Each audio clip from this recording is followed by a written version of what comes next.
Taylor and Travis, it's Dolly, and I was just told that you two are making a donation of $2 million to my imagination library. Thank you, thank you, thank you.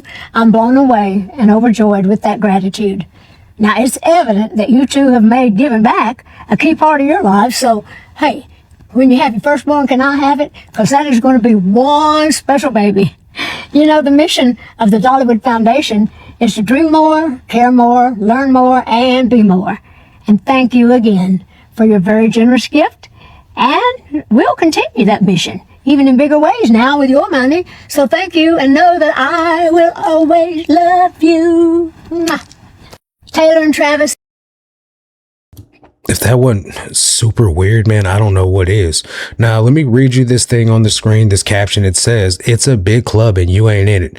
That's a nod to, what's his name? George Carlin, I think, was the comedian, where he's talking about the Illuminati and like the Epstein type of group, where the elites are in, and it's a big group and you ain't in it. Dolly Parton asked Taylor Swift and Travis Kelce for their firstborn while flashing devil horns. This comes after Taylor Swift and Travis Kelce tied the knot and made a $2 million donation to her imagination library. For some reason, I don't believe she's joking. I don't think she's joking either. Now, let me play it again, and then you guys, I'll pause it when she throws up the devil horns.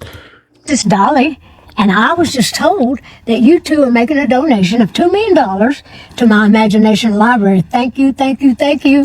I'm blown away and overjoyed with that gratitude. Now, it's evident that you two have made giving back a key part of your lives, so, hey, when you see that right there? Now, people are going to see this and be like, that's not devil horns. That right there is definitely devil horns. The finger is behind the thumb. The pinky's up. The pointer finger's up. That's devil horns. There's no way around that. And she's talking about, I'm going to need your firstborn. Let's look at some of these comments, guys. Says she's the sickest of them all. Whatever that thing is doesn't have me fooled. Unfortunately, it's a lot of my fellow East Tennesseans fooled, but my discernment for this creature has been strong for some time. I'd like to think at one point a real Dolly Parton existed and cared for her community, but this thing isn't it. It's just a soulless body. That's harsh words. Dolly Parton, I don't know how old she is. Let's see how old she is real quick. She's freaking 80 years old, guys. 80 years old. Look at that. 80 years old. And that's what you look like. Now, don't get me wrong. She's had a lot of plastic surgery. But you know what the rumor is, though, is that these celebrities and these people, that they thrive on youth for, allegedly, they thrive on youth. They feed on the youth to stay youthful.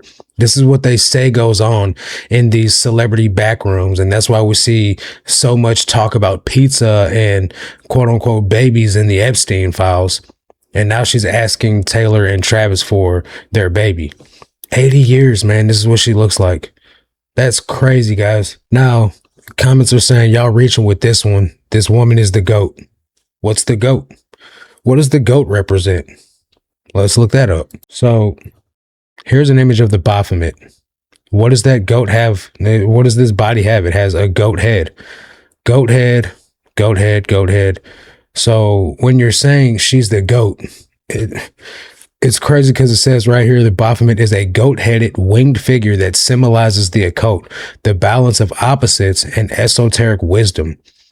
Originating as a fabricated idol allegedly worshipped by the Knights Templar in the 14th century, the icon evolved into a modern semblance of balance, earthly principles, and religious protest. So you're attributing Dolly Parton to the GOAT, which in the secular sense, we know that the GOAT always refers to this. Even in sports, guys, when they're saying, oh, that player's the GOAT or that rapper's the GOAT.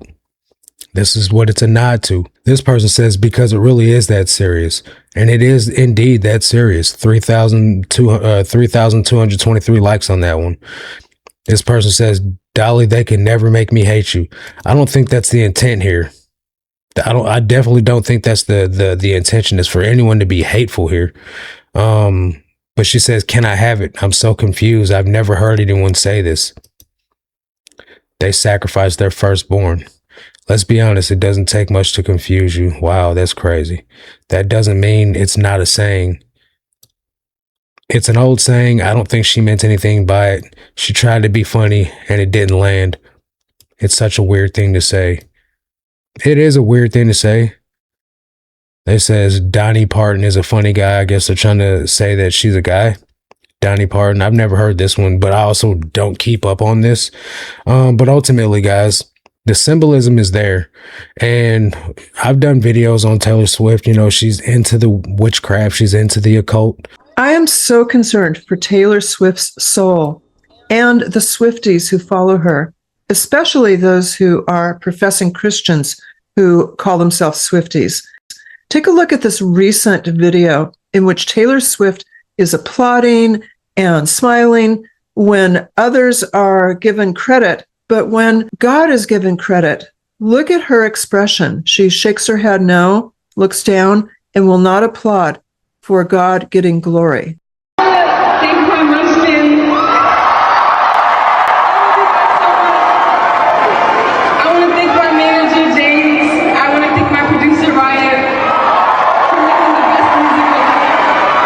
Shout out all the other nominees in this category. I want to thank my label, 10K Capital, for always supporting me. And of course, God. Without God, none of this would be possible. Shout out the Bronx.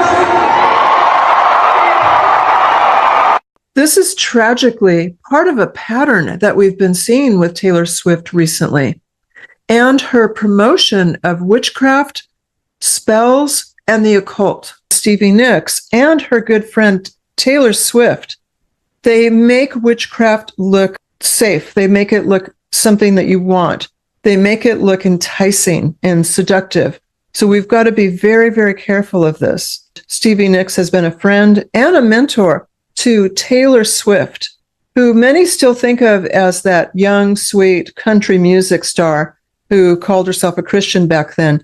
She is now an adult who mimics witchcraft covens and is being accused of casting spells on her audience, which can happen, by the way. She's espousing witchcraft.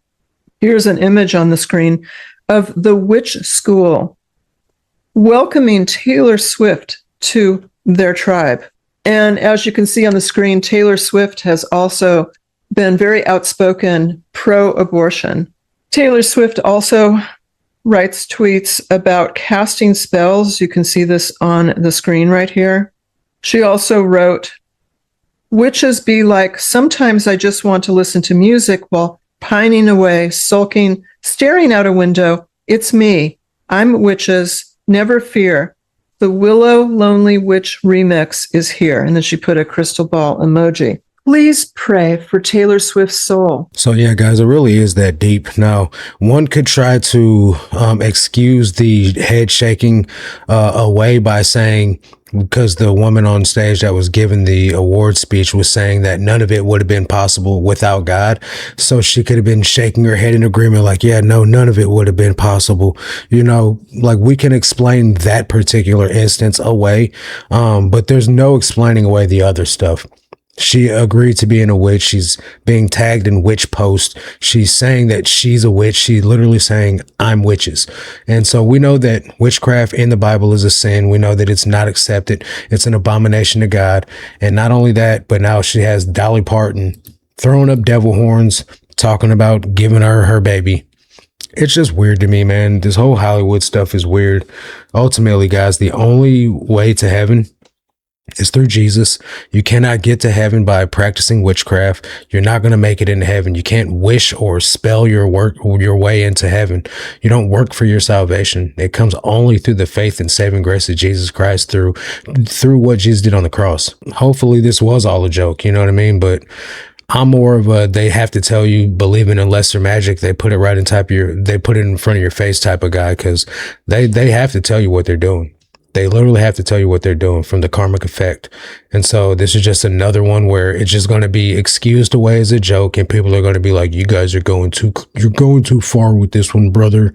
It's not that serious, brother, you know, but ultimately it really is. That's just my take on it, though. I don't always agree with every video that I react to, guys. I'm just covering a story, and this one's no different.